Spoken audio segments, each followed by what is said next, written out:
ముందుగా వైసీపీ అధికార ప్రతినిధి నేత రేగడి లక్ష్మారావు గారితో మాట్లాడదాం. లక్ష్మారావు గారు, గుడ్ ఈవినింగ్ అండి. గుడ్ ఈవినింగ్ అండి. లక్ష్మణరావు గారు, ఇప్పుడు ప్రస్తుత శ్వేతపత్రాలు అన్నీ కూడా రిలీజ్ చేసి గత ప్రభుత్వం ఏదైతే అప్పులుగా ఎంతైతే ఉందో రాష్ట్రంలో దానికి సంబంధించిన అన్నివి కూడా బయటికి తీసుకొస్తాం, తద్వారా ప్రజలన్నిటికీ కూడా గత ప్రభుత్వం ఏం చేసిందనేది మేము బహిర్గతం చేస్తామని ప్రస్తుత ప్రభుత్వం చూస్తుంది.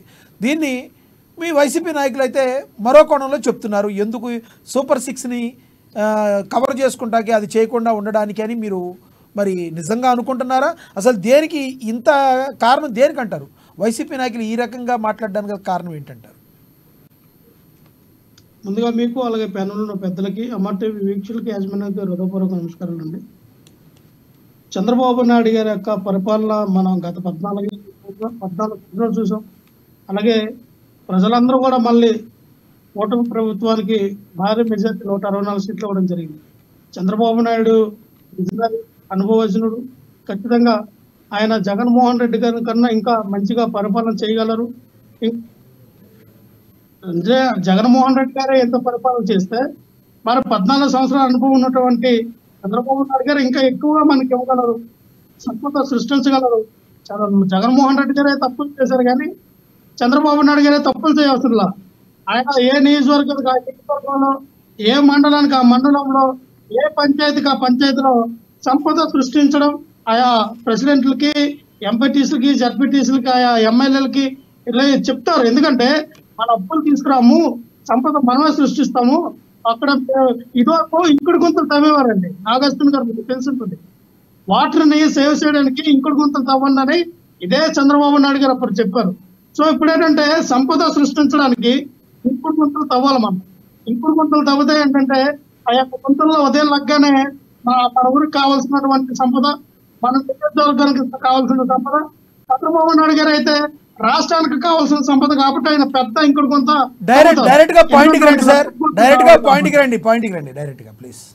వస్తున్నాం అండి. అంటే శ్వేత పత్రాలు రిలీజ్ చేస్తున్నారు, చేయనియండి. మా పరిపాలన ఎంత దీంట్లో మేము పరిపాలించామో, ఎంత ఖర్చు పెట్టామో 2,90,000 కోట్ల రూపాయలు డైరెక్ట్ గా ప్రజలకు ఇవ్వడం జరిగింది మేము. సో ఇవన్నీ వేరే చేసుకుంటాం. నిజంగానే మా పరిపాలనలో మా ఎమ్మెల్యేలు కానీ, మా మినిస్టర్లు కానీ అవినీతి చేస్తే బయట పెట్టమని చెప్తాను ఉన్నాం. చాలా డేరింగ్ గా మేము స్టేట్మెంట్ కూడా ఇచ్చాం. మా అవకతవకలు జరిగితే ఖచ్చితంగా బయట పెట్టండి. అంతేగాని ఈ రోజున పోలవరం పైన లక్ష్మణరావు గారు ఒక నిమిషం, బయట పెట్టమని చెప్తున్నారు, బయట పెడితే మాత్రం కక్ష సాధింపు చర్యలు అంటున్నారు కదా సార్. బయట పెట్టి ప్రూఫ్స్ అన్ని కూడా వాళ్ళు చూపించి అరెస్ట్ చేస్తే ఎవరు కక్ష సాధింపు చర్యలు అనరు. ఏమి లేకుండా అదిగో పులి అంటే ఇదిగో తోకన్నట్టుగా చంద్రబాబు నాయుడు గారు మాట ఏమో, పవన్ కళ్యాణ్ గారు మాట ఏమో టీవీల ముందు. అసలు మేము కక్ష సాధింపు చర్యలా చేయం. మేము వచ్చిందే ప్రజలను ఉద్ధరించడానికి, మేము వచ్చిందే ఈ రాష్ట్రాన్ని అభివృద్ధి చేయడానికి. అసలు మేము వచ్చిందే ఈ ఆంధ్రప్రదేశ్ మరో అమెరికా, సింగపూర్, లండన్ ఏదో చేద్దామని వచ్చాం. కానీ మేమెందుకయ్యా మేము మీకు ఇటువంటి ఎవరి మీద అయితే కక్ష సాధింపు చర్యలు అంటున్నారో, ఎవరి మీద అయితే కక్ష సాధింపు చర్యలు అంటున్నారో టకటక 3 పేర్లు చెప్పగలరా మీరు? ఎవరి మీద కక్ష సాధింపు చర్యలు తీసుకున్నారో వాళ్ళ పేర్లు చెప్పగలరా? ఖచ్చితంగా చెప్పండి.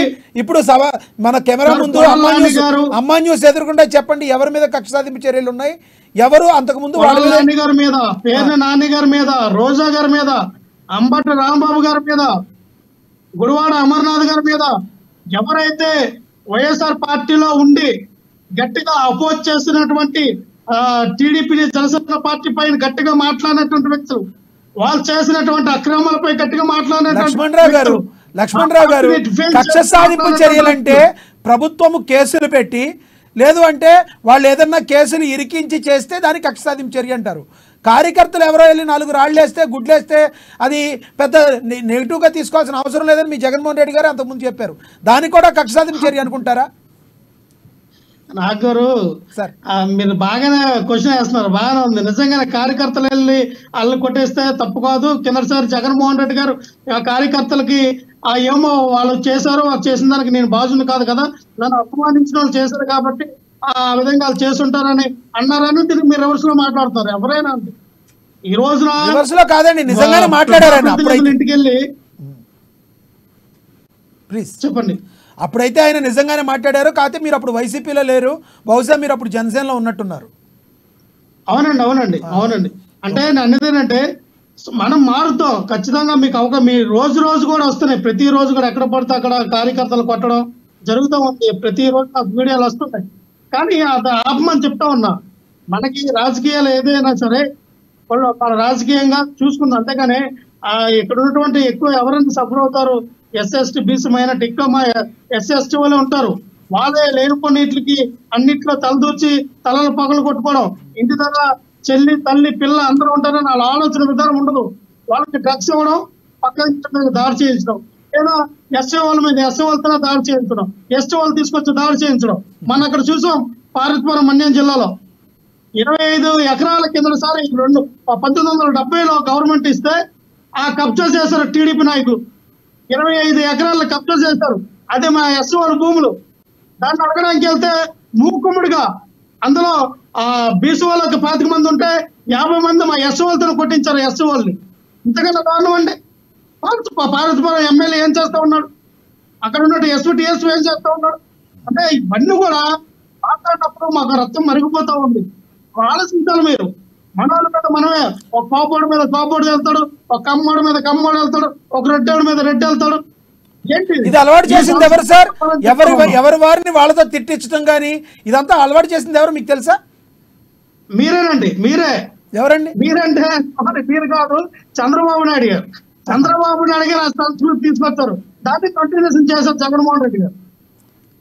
కంటిన్యూ చేయడం తప్పే కదా సార్? మరి ముందు ప్రారంభించడం తప్పు కాదండి. ఆట ఆరంభించడం, ఎవరైతే ఏదైనా ప్రారంభిస్తే ప్రారంభించిన వాళ్ళదే తప్పు. దీని మీద స్టిక్ అని ఉంటారా మీరు? ఖచ్చితంగా ఎవరైనా ప్రారంభిస్తే ప్రారంభించిన వాళ్ళదే తప్పు. ఓకే.